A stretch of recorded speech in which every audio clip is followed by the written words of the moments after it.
On the 2nd of October 1940, Ludwig Fischer, governor of the Warsaw district in the occupied General Government of Poland, signed the order to officially create a Jewish district, ghetto, in Warsaw. It was to become the largest ghetto in Nazi-occupied Europe. All Jewish people in Warsaw had to relocate to the area of the ghetto by the 15th of November 1940. The ghetto was sealed on that date. In total 113,000 Gentile Poles were forced to resettle to the Aryan side, and were replaced by 138,000 Jews from other districts of the capital.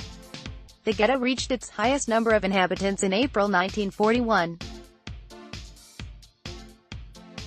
Within its wall lived 395,000 Varsovians, residents of Warsaw, of Jewish descent. 50,000 of people resettled from the western part of the Warsaw district, 3,000 from its eastern part, as well as 4,000 Jews from Germany, all resettled in early months of 1941.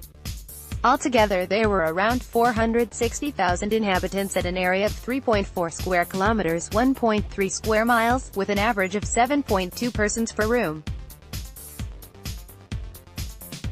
85,000 of them children up to the age of 14. During the first year and a half, thousands of Polish Jews as well as some Romani people from smaller towns and the countryside were brought into the ghetto. Nevertheless, the typhus epidemics and starvation kept the inhabitants at about the same number. An average daily food ration in 1941 for Jews in Warsaw was limited to 184 calories, compared to 699 calories allowed for the Gentile Poles and 2,613 calories for the Germans. In August, the rations fell to 177 calories per person. The Holocaust Encyclopedia informs that a food intake of less than 1,000 calories per day could lead to death in a matter of weeks. The German authorities were solely responsible for the arrival of food aid, consisting usually of dry bread, flour and potatoes of the lowest quality, groats, turnips, and a small monthly supplement of margarine, sugar, and meat. The only real means of survival was the smuggling of food and bartering, with men, women and children all taking part in it. Up to 80% of food consumed in the ghetto was brought in illegally. Private workshops were created to manufacture goods to be sold secretly on the Aryan side of the city. Foodstuffs were smuggled often by children alone who crossed the ghetto wall any way possible in their hundreds, sometimes several times a day, returning with goods that could weigh as much as they did. However, between October 1940 and July 1942, around 92,000 of Jewish residents of the ghetto died of starvation, diseases and cold, which accounted for nearly 20% of the entire population.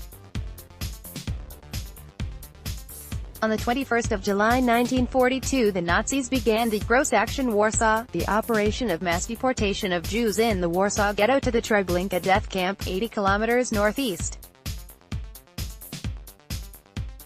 By the 21st of September, around 300,000 of the Warsaw Ghetto residents had perished in the gas chambers at the camp.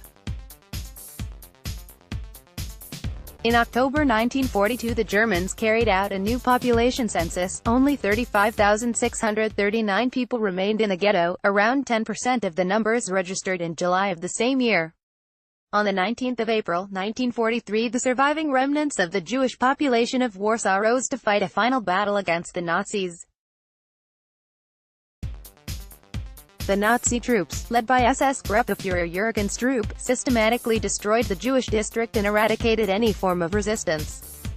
56,065 of the remaining Jews of Warsaw were killed in combat, murdered or deported to death camps. By mid-May of 1943, the Warsaw Ghetto ceased to exist. The photos shared on this article are taken by Willy Georg and a few by Heinrich Joest. In the summer of 1941, Willy Georg, a German army signalman, visited the ghetto on his commanding officer's order. A pre-war professional photographer, he took 4 rolls of films, around 160 images, during his one-day visit to the ghetto. His Leica camera with a 5th roll was confiscated by a German police patrol when he was spotted wandering around ghetto's streets. Fortunately for him, the other 4 in his pocket were not found. There is some mystery about his photographs. Why did many of the photographed subjects seem to respond so positively to him? Could it be he was in his civilian clothes rather than in his uniform? Did the ghetto residents know who he was? In some photographs it appears they did know he was a German serviceman. They removed their hats and look at him with stern faces. Perhaps he introduced himself, or tried to speak to them in broken Polish? Can we assume his attitude towards the people he photographed was sympathetic? After all, he preserved the images throughout the war and made them public afterwards. Unfortunately, we might never know the answer to these questions. Willi Georg's photographs show a period in the ghetto's history when life for some of the inhabitants was still bearable. People trade in the streets, housewives search for good quality bedclothes, children still find amusement in daily situations.